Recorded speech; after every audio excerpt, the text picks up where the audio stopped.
For today's video, i-share ko sa inyo ang bagong journey ko this year 2024. Medyo matagal na akong hindi nagpaparamdam or nakakapag-vlog at update dito sa aking channel. Since January, nag-enroll ako ng short-term course dito sa Malaysia. Yun yung basic nursing care or caregiving class.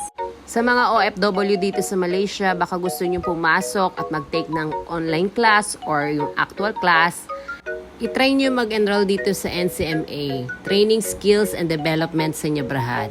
Mababait at very approachable ang mga facilitators at yung founder dito, si Sir Teddy, at syempre yung aking very supportive na advisor, si Ma'am Agnes.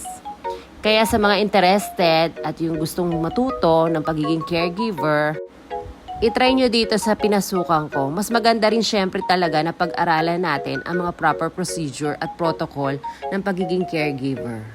Marami akong natutunan dito sa pag-aaral ko na to. As in marami. Pwede ko yung i-share sa inyo sa mga susunod kong vlog. Natuto ako dyan mainly sa NGT and peg feeding, catheterization, colostomy, wound dressing, tracheostomy, infant bathing, EBB, yung ADL, occupied and unoccupied, vital signs, CPR, ambulance, at marami pang iba. At mas maganda sana na mai-apply ko to sa mga susunod kong journey.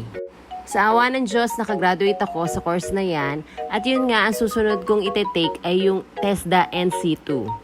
Magpapa-assess ako sa TESDA at yun nga, nawa makapasa ako doon. Gusto ko may share sa inyo yung pag-a-apply ko hanggang sa magpa-assess ako, yung step by step mula sa una hanggang sa katapusan.